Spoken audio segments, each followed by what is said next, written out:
nos comparte Mira, entonces el Alex. mensaje. Entonces, Kelmar, el tiempo es tuyo. Tienes 40 minutos. Ok, gracias. Saludos a todos ustedes, hermanos, y feliz sábado a todos. Que Dios les pueda bendecir mucho. Quiero invitarles a que podamos inclinar el rostro para comenzar orando. Cariñoso y eterno Padre, gracias te damos, Señor, por la oportunidad que nos has dado de poder compartir por medio, por este medio, tu palabra, poder estudiar un poco, poder aprender más de ti. Ahora, Señor, lo que vayamos a estudiar, que sea para honrar y glorificar tu nombre, y que podamos, Señor, guardarlo en nuestros corazones y que pueda servirnos para ser mejores hijos tuyos. En el nombre de Jesús, amén y amén. Bien, hermanos, quiero invitarles a que vayamos a nuestras Biblias en el libro de Segunda de Timoteo. Segunda de Timoteo, Segunda de Timoteo, el capítulo 3 y el versículo 12. Segunda de Timoteo, el capítulo 3, capítulo 3, versículo 10, perdón.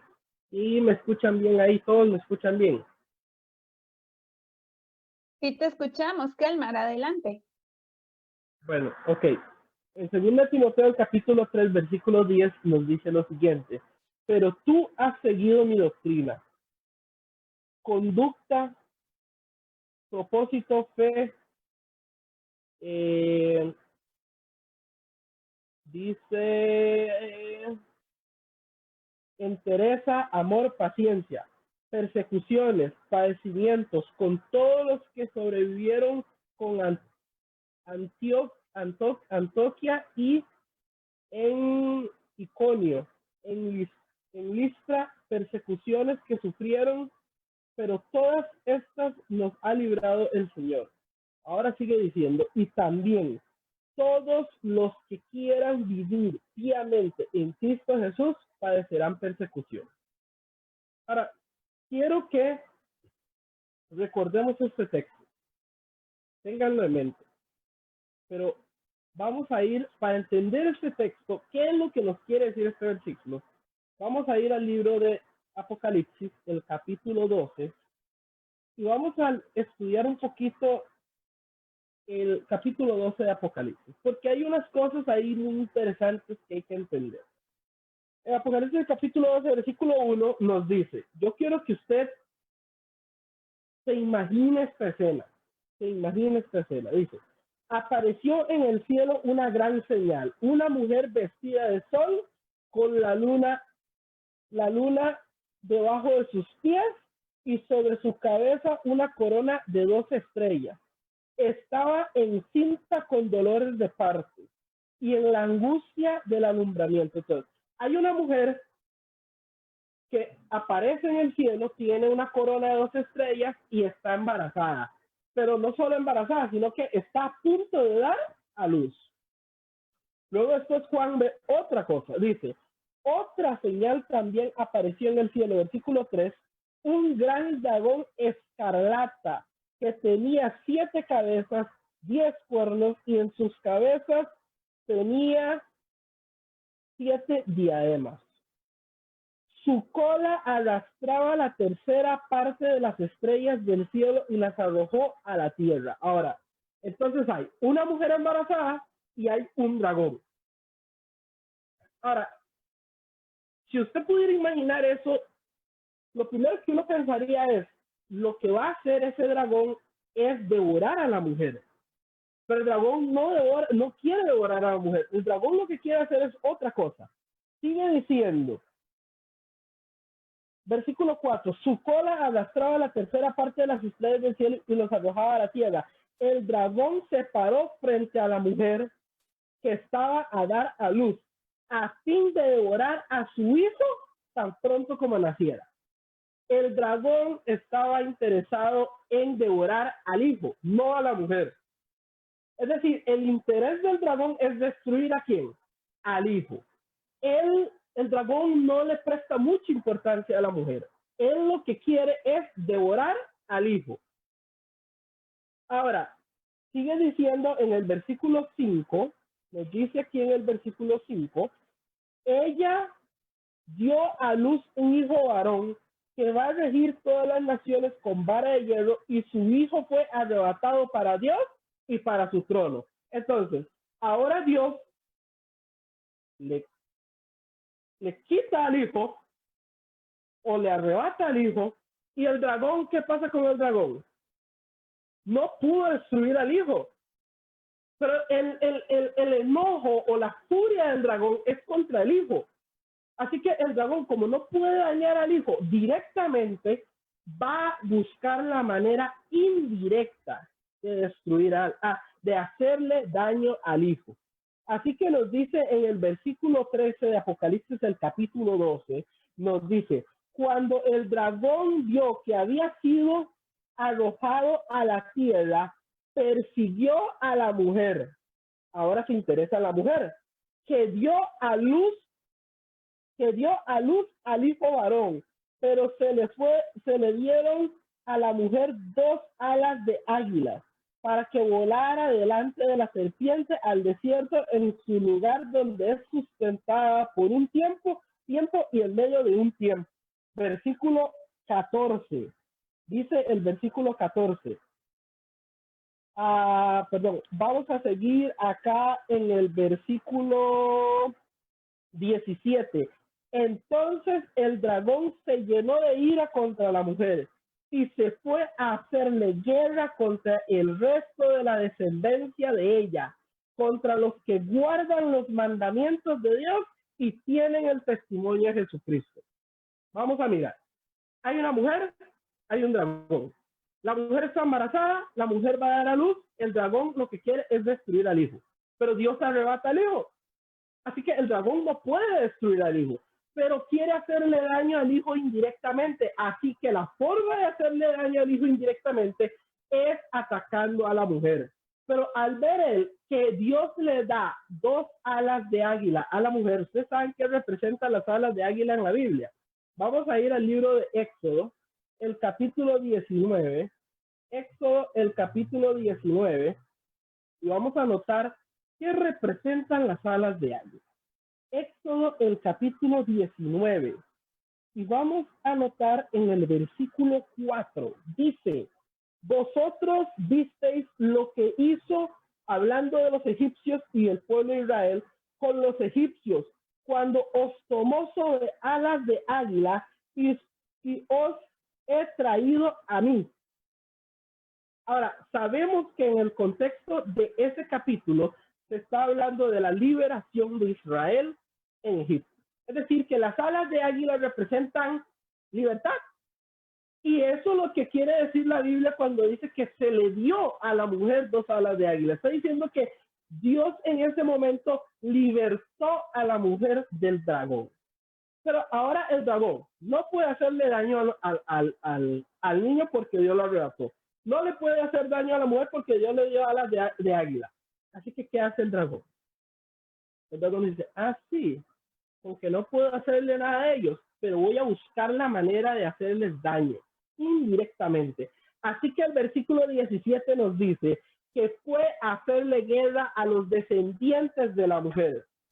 Y dice la Biblia, en el versículo 17, que tienen ciertas características los descendientes de la mujer. Es decir, que para ser descendientes de la mujer que dio a luz el hijo varón, tienen que tener ciertas características. Dice que guardan los mandamientos de Dios y tienen el testimonio de Jesucristo.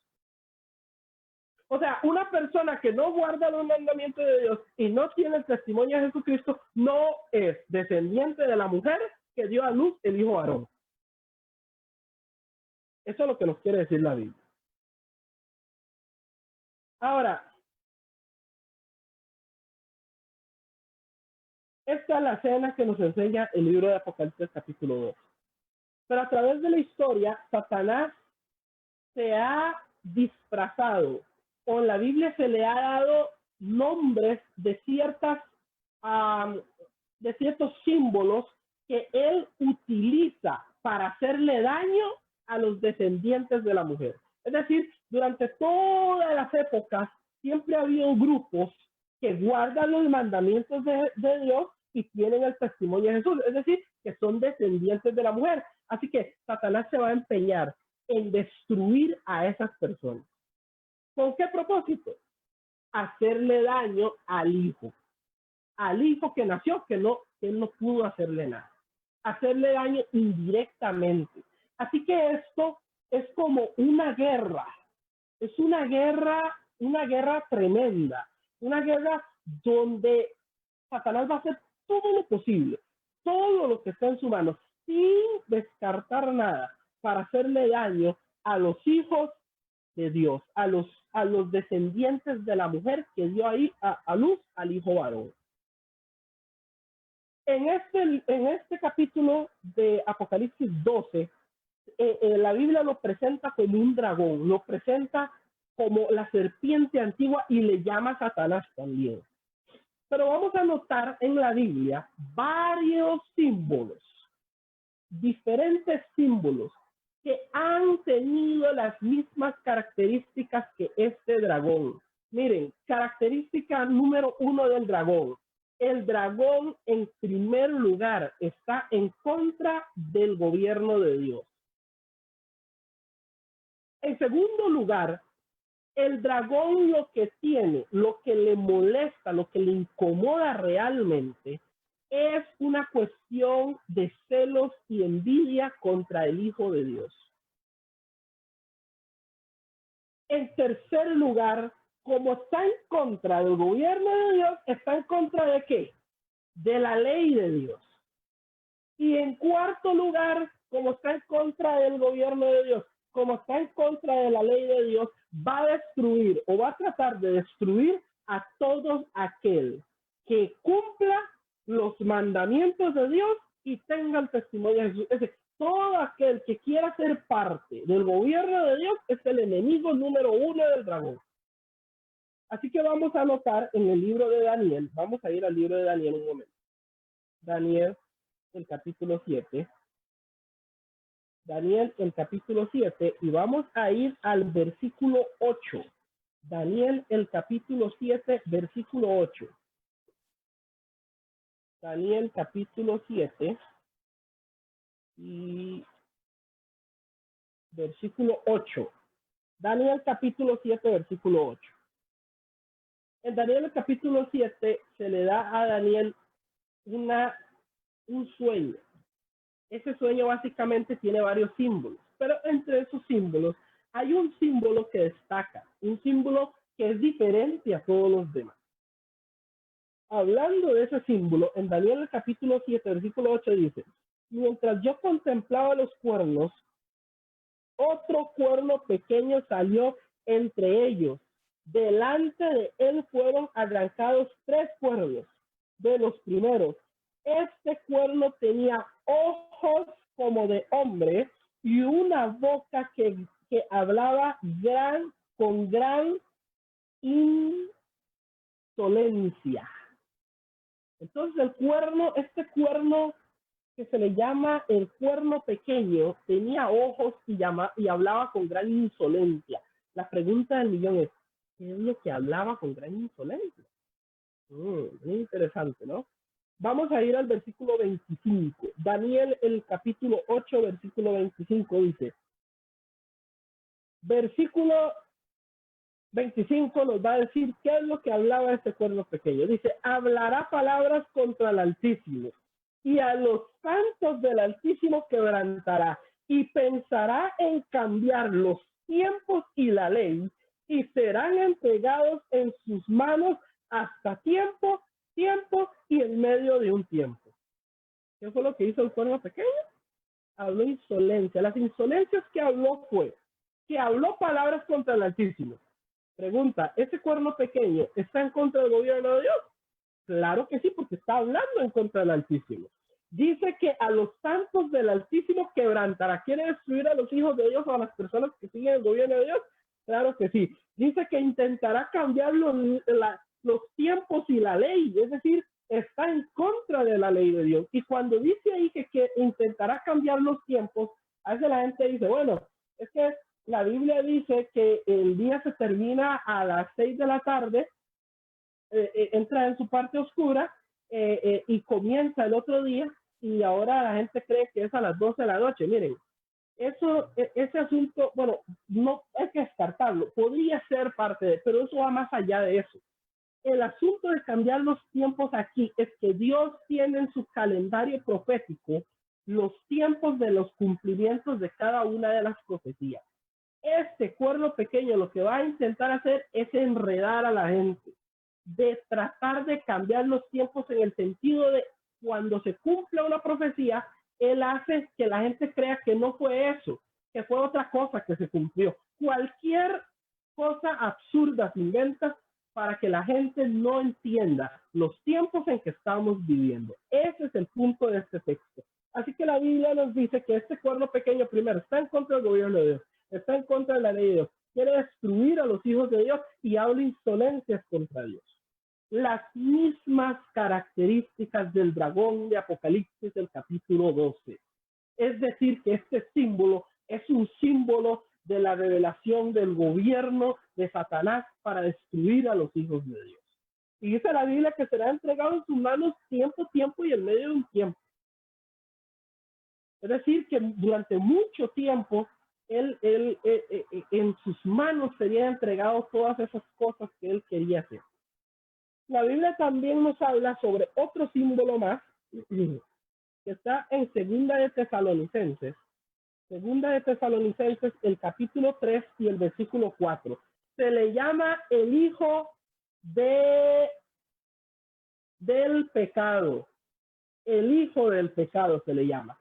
Segunda de Tesalonicenses, el capítulo 2 y el versículo 3 y 4. Segunda de Tesalonicenses, el capítulo 2, versículo 3 y 4. Dice lo siguiente: nadie os engañe en ninguna manera, pues no vendrá sin que antes venga la apostasía. Paremos ahí un momento. ¿Qué es apostasía? ¿Qué es apostasía? ¿Usted cree que una persona que no crea en Dios puede llamarse, se le puede decir que hizo apostasía? No. La apostasía es una persona que está dentro de las filas de la iglesia y de pronto, de alguna manera, sale de las filas de la iglesia y comienza a hacer y a practicar cosas para dañar a la iglesia, para hacerle daño a la iglesia. Es decir, es una persona que, sabiendo lo correcto, se tira la vida haciendo lo incorrecto. Eso es apostasía. Una persona que busca cómo hacerle daño a la iglesia. Eso es apostasía.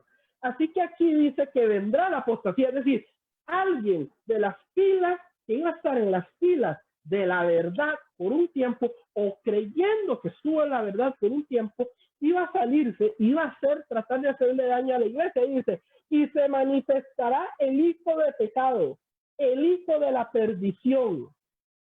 Dice, versículo 4, el cual se opone y se levanta contra todo lo que se llama Dios y es objeto de culto, tanto que se sienta en el templo de Dios como Dios, haciéndose pasar por Dios. Es decir, que este poder que se le llama, o este grupo, o este poder que se le llama el hijo de pecado, ustedes recuerdan que Jesús le llamó a Judas hijo de pecado. El hijo de pecado Jesús le llamó a Judas. ¿Qué fue lo que hizo Judas? Judas caminó con Jesús casi 3 años.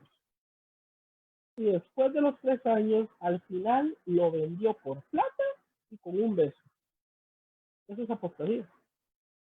Así que la Biblia nos dice que se iba a oponer contra todo lo que se llama Dios. Escuche, si se opone contra todo lo que se llama Dios, está en contra del gobierno de Dios, está en contra de la ley de Dios, y dice que sería objeto de culto, es decir, él iba a hacer que las personas lo adoraran a él, cuando solamente Dios merece adoración.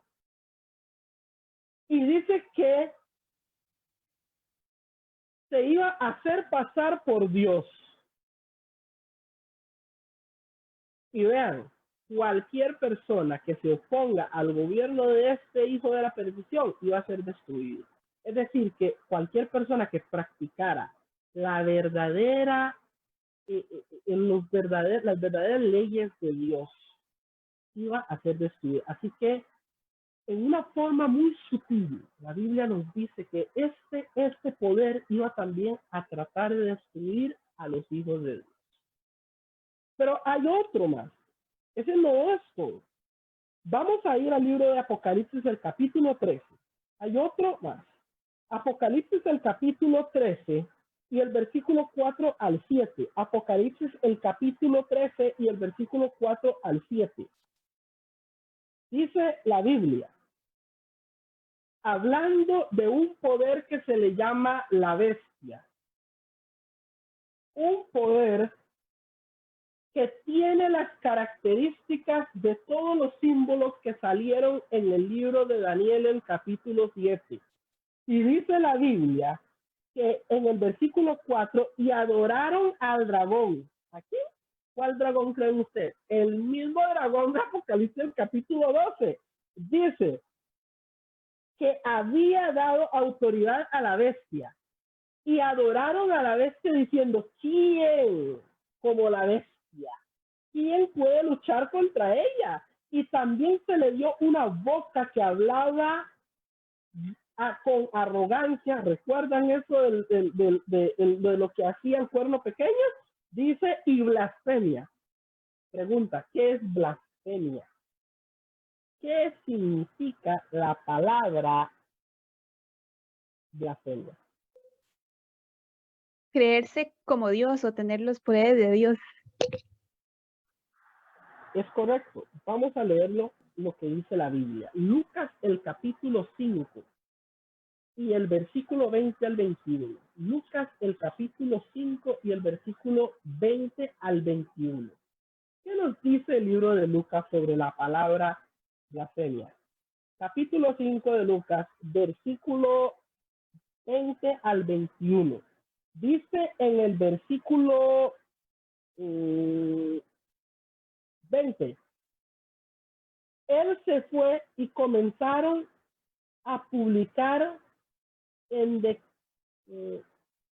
no, mentira, perdón, estoy en Marcos, con eso no me hacía ahí como macho. Aquí está, ok, Lucas capítulo 5, versículo 20. Dice lo siguiente, al ver la fe de ellos, dijo, hombre, tus pecados te son perdonados. Entonces los escribas y fariseos comenzaron a pensar diciendo, ¿quién es este que habla de blasfemia? ¿Quién puede perdonar pecados sino Dios? Es decir, que cuando una persona se atribuye las cosas que solo Dios puede hacer, eso se llama blasfemia. Y al decir la Biblia en Apocalipsis el capítulo 13, que este poder que se le llama la bestia, habla blasfemia, está diciendo que este poder se siente como Dios, es decir, quiere aparentar ser Dios. Se está tomando la libertad de ponerse en lugar de Dios. Y sigue diciendo, abrió su boca, capítulo 13, versículo 5 de Apocalipsis, dice, también se le dio una boca que hablaba con gran arrogancia y blasfemia, y se le dio la autoridad para actuar por 42 meses, y abrió su boca para blasfemar contra Dios. Para blasfemar, dice, para blasfemar de su nombre y de su tabernáculo y de los que habitan en el cielo, y se le permitió hacer guerra contra los santos y los vencía. También se le dio autoridad sobre toda tribu, lengua y nación. Es decir, tiene las 4 características otra vez.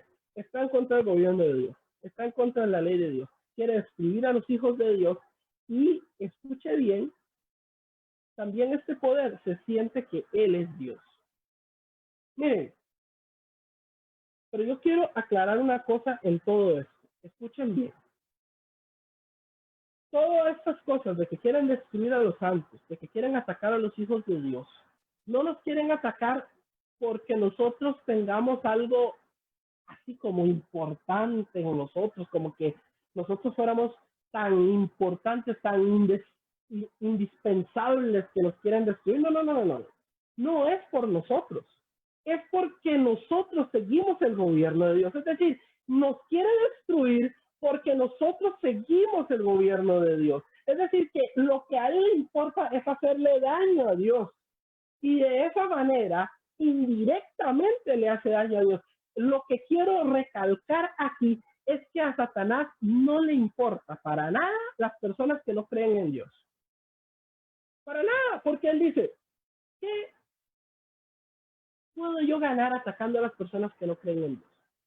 Al fin y al cabo, solo hay una manera de llegar a la salvación. La Biblia dice que la única manera de llegar a la salvación es por medio de la sangre de Cristo. El que no tiene la sangre de Cristo está perdido.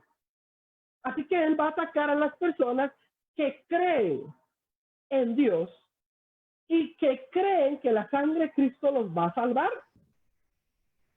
A las personas que no creen eso, a él le da igual, él no le importa a esas personas. Él va a atacar solamente a aquellos que guardan los mandamientos de Dios y tienen el testimonio de Jesús.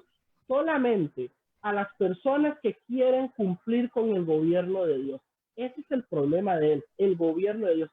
Tratando de destruir a los hijos de Dios para hacerle daño a Dios indirectamente. Ese es el asunto, ese es el problema de él. Ahora la Biblia nos dice que durante toda esa época, Satanás siempre ha hecho guerra contra los hijos de Dios. Eso no es nada nuevo. Siempre lo ha hecho. A él no le ha importado los tiempos, no le ha importado nada. Siempre ha tratado de destruir a los hijos de Dios. Pero hay un último poder que yo quisiera tocar. Vamos a ir a Daniel el capítulo 11. Daniel el capítulo 11. Daniel el capítulo 11. El capítulo que casi nadie toca. Daniel el capítulo 11. Y vamos a leer en el versículo 40. En el versículo 40 está hablando de dos poderes que están en guerra. Es decir, que dos poderes que están en una guerra para ver quién va a gobernar en ese momento. En Daniel el capítulo 11, versículo 40 nos dice, al cabo del tiempo el rey del sur contendió contra él y el rey del norte se levantó como una tempestad con carros, con gente de a caballo y muchas naves. Entrará por la tierra y la invadirá y pasará. Ahora, hay dos poderes que se habla. Hay el poder que es el rey del sur y el rey del norte. Ahora quiero que nosotros pensemos un momento en esto. ¿A quién en la Biblia se le llama el rey del norte? Vamos a anotar qué es lo que nos dice el libro de Salmos, el capítulo 48, versículo 1 y 2.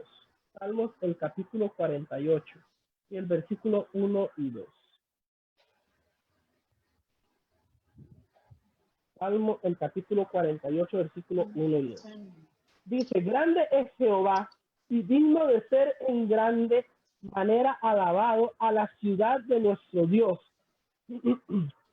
En su monte santo, hermosa provincia, el gozo de la tierra, es el monte de Sión, a los lados de ¿dónde? Del norte, la ciudad del gran rey. Pregunta, ¿a qué lados está la ciudad de Dios? ¿A los lados de qué? Del norte. Ahora usted dice, bueno, ¿cómo del norte? Y usted se pone a pensar, bueno, pero si nuestros puntos cardinales, el norte en mi caso sería para allá. Pero aquí no estamos hablando de nuestros puntos cardinales, estamos hablando de la Biblia. ¿Qué dice la Biblia sobre los puntos cardinales? ¿Cuál es el norte? Según bíblicamente, según la Biblia, ¿cuál es el norte? Estamos hablando de la Biblia. Noten lo que dice en el libro de Isaías. el capítulo 14 y el versículo 13 y 14. Recuerdan muy bien, Satanás lo que quería era, siempre lo que ha querido es poseer el gobierno de Dios. Es decir, siempre lo que él ha querido es ser como Dios. Isaías, el capítulo 14, versículo 13 y 14 nos dice lo siguiente. Está hablando de los pensamientos de Satanás, porque en realidad ya cuando pensaba aquí ya no era Lucifer, sino era Satanás, ya se había convertido en un engañador. Satanás significa engañador. Dice en el versículo 13, tú que decías en tu corazón, subiré al cielo. ¿Subiré dónde? Al cielo. Al cielo. En lo alto, junto a las estrellas de Dios, levantaré mi trono. Y en el monte, ¿de dónde? Y en el monte del testimonio me sentaré. Y en los extremos del norte, sobre las alturas de las nubes, subiré y seré semejante al Altísimo. El sueño de Satanás siempre ha sido gobernar en las alturas, gobernar en el Monte Santo, que está a los lados de ¿dónde? Del norte. Es decir, que cuando en la Biblia se usa la palabra el rey del norte, para dárselo es darle ese nombre a otro poder. Ahora, quiero aclarar algo.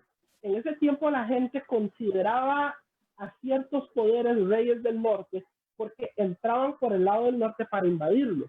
Pero básicamente cuando hablamos del libro de Daniel, el capítulo 11, estamos hablando de un libro que está repleto de símbolos. Es decir, que el rey del norte es un poder simbólico, con un nombre simbólico. Que el nombre rey del norte simbólicamente representa que este poder tiene como propósito o quiere tomar el gobierno de Dios, es decir, quiere llamarse rey del norte cuando bíblicamente el rey del norte siempre ha sido Dios. Es decir, que de alguna manera quiere usurpar el reino de Dios, usurpar el nombre que se le da a Dios. Así que encontramos, sí. Es curioso, ¿verdad? Porque siempre hay falsificaciones. O sea, hay un verdadero rey del norte y un falso rey del norte, ¿verdad? Siempre Satanás falsifica. Correcto. Nada más para avisarte que nos quedan como 10 minutos. Ok, listo. Siempre ha tratado de falsificar. Ahora, quiero ir al punto con esto. Está el dragón, está Satanás, está el cuerno pequeño, está la bestia, está el hijo de pecado, está el rey del norte. Ha usado cualquier cantidad de nombres como símbolos, como para tratar de destruir a los hijos de Dios. 4 cosas ha querido hacer. Tomar el reino de Dios, atacar el gobierno de Dios y su ley y destruir a los hijos de Dios. Pero la pregunta del millón mía es esta. ¿Por qué si él se empeña por destruir a los hijos de Dios, los que guardan en los mandamientos de Dios y tienen el testimonio de Jesucristo? ¿Por qué si él se empeña en hacer eso? ¿Por qué aparentemente en nuestro tiempo, el nuestro ahorita, parece todo tan tranquilo? ¿Ustedes no les da curiosidad saber por qué las cosas se ven tan tranquilas? ¿Por qué las cosas se ven tan calmadas? ¿Por qué es que parece como si Satanás dijera, bueno, tomemos un break? ¿Tomemos un break? Ya los ataqué mucho. Tómense un break. No hay cuál break. No hay break. La Biblia nos responde muy claramente por qué. Solo hay una sola razón del por qué en nuestro tiempo todo se ve tan tranquilo. No hay 2, no hay 3 razones, no hay 4 razones. Y ahora es que vamos a entender en profundidad el texto que leímos en 2 de Timoteo, el capítulo 3 y el versículo 12. Vamos a ir otra vez. Vamos a ir otra vez. Con esa pregunta en mente, ¿por qué las cosas se ven tan tranquilas? ¿Por qué las cosas se ven tan tranquilas? Vamos a ir con ese texto en mente. Vamos a anotar aquí y vamos a ir un momento aquí. Dice la Biblia en el versículo 10. Yo quiero que usted preste atención. En 2 de Timoteo, el capítulo 3, versículo 10, ¿cuántas veces sale la palabra persecución y padecimientos? Dice, versículo 10, pero tú has seguido mi doctrina, conducta, propósito, fe, entereza, amor, paciencia. Esas son virtudes que una persona tiene cuando guarda la ley de Dios. Y sigue diciendo el versículo 11, persecuciones y padecimientos, como los que me sobrevinieron en Antioquía, en Iconia, en Listra, persecuciones que he sufrido, pero todas me ha librado, ¿quién? El Señor. Si el Señor lo libra de las persecuciones, es porque esta persona que se le está hablando aquí, es porque esta persona es un hijo de Dios. Es una persona que guarda los mandamientos, que tiene el testimonio de Jesús. Y porque tiene el testimonio de Jesús, ha sufrido persecución, porque el dragón lo quiere destruir. Pero la Biblia nos dice que Dios lo ha librado. Y sigue diciendo en el versículo 12, y también todos los que quieran vivir, escuchen la palabra, vivir, no es pensar, creer, simular. No. La palabra es vivir. La Biblia nos dice que la ley de Dios la debemos vivir. La vida cristiana se debe vivir. Las creencias cristianas se deben vivir. Usted puede creer, puede pensar, puede simular muchas cosas. Eso no es válido. Es vivir. Miren, la Biblia nos dice que hasta los demonios creen que Dios existe y tiemblan. Pero los demonios no se hacen cristianos con creer que Dios existe. La Biblia nos dice que se debe vivir la vida cristiana, pero también, dice versículo 12 dice, también todos los que quieran vivir piamente en Cristo Jesús padecerán persecución. Escuche, no estamos diciendo que usted va a vivir la vida cristiana buscando la persecución. No. La vida cristiana, cuando usted la vive, usted padece persecución. Es decir, vivir la vida cristiana, el efecto inmediato de vivir la vida cristiana es padecer persecución. ¿Por qué? Porque cuando usted vive la vida cristiana, usted guarda los mandamientos de Dios, tiene el testimonio de Jesús, y la Biblia nos dice que a Satanás, al dragón, no le gusta eso. Al dragón no le gusta eso. Entonces, como no le gusta, ¿qué va a hacer el dragón? Buscar la manera que usted sufra persecución. Y escuche, persecución no es que alguien anda ahí detrás de usted con un hacha o con un machete detrás suyo. No. Eso no tiene que ver precisamente eso con persecución.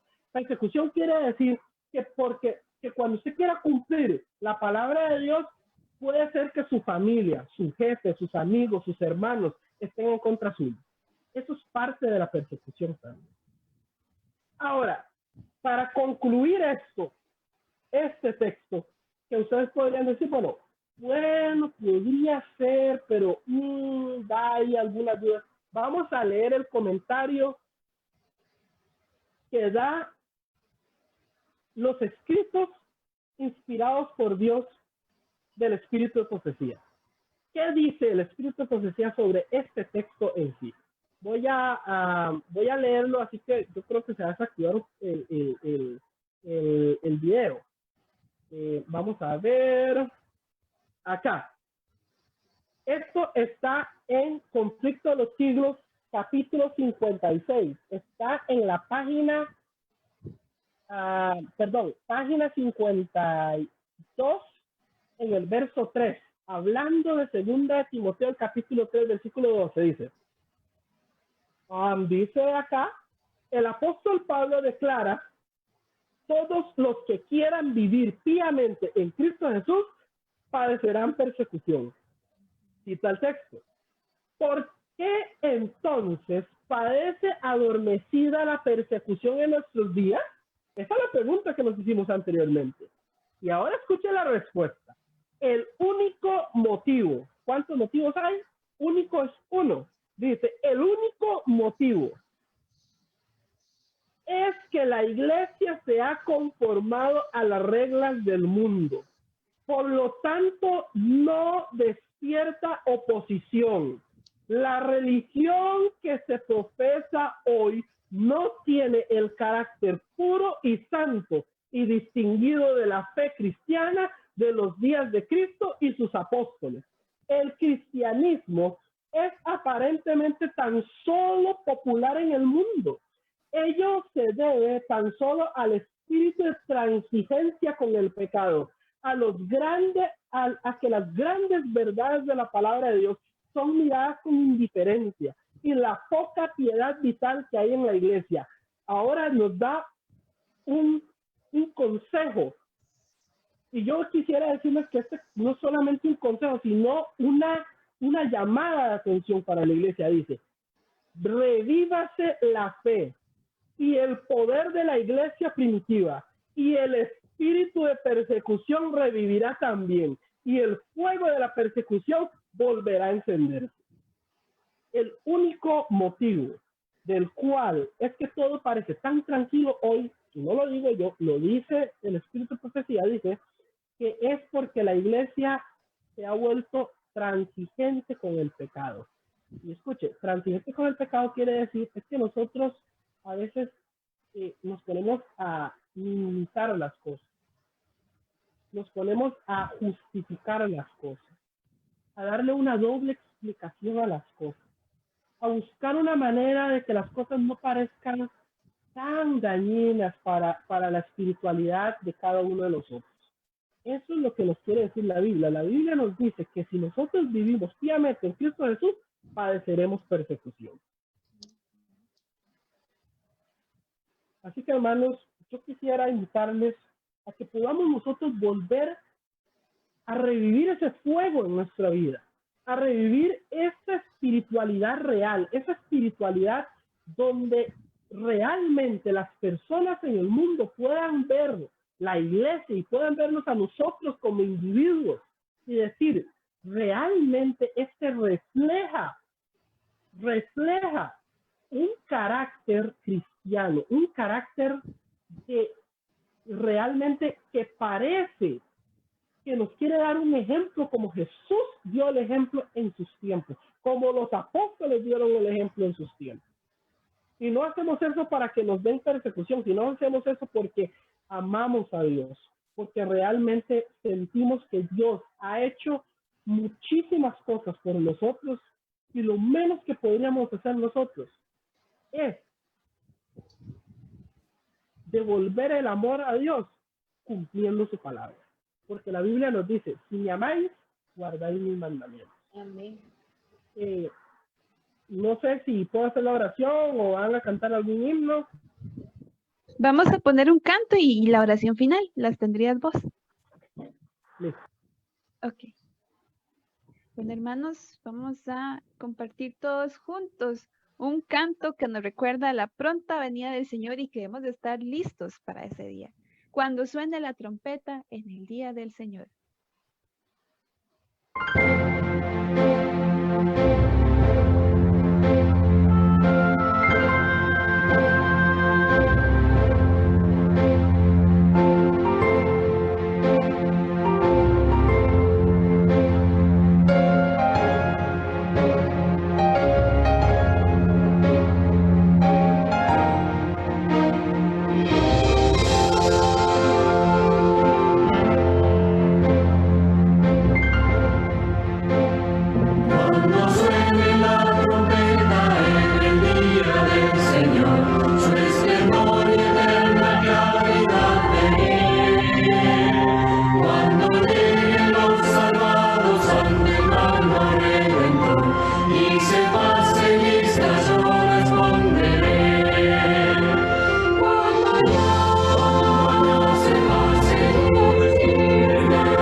hermanos, quiero invitarles a que podamos inclinar el rostro, vamos a orar. Para el inicio, eterno Padre, gracias te damos, Señor, por tu palabra. Gracias, Señor, porque tú siempre estás con nosotros, siempre nos estás guiando por el mejor lugar. Te queremos pedir, Señor, que bendigas a cada una de las personas que estuvieron conectadas acá, a los que no pudieron también darles una bendición especial y que en la próxima puedan conectarse para escuchar un poco de tu palabra también. Te queremos pedir, Señor, que perdone nuestros pecados, que por favor, Señor, que por medio de tu Espíritu Santo puedas hacernos revivir ese fuego espiritual que nos hace falta en nuestra vida, Señor.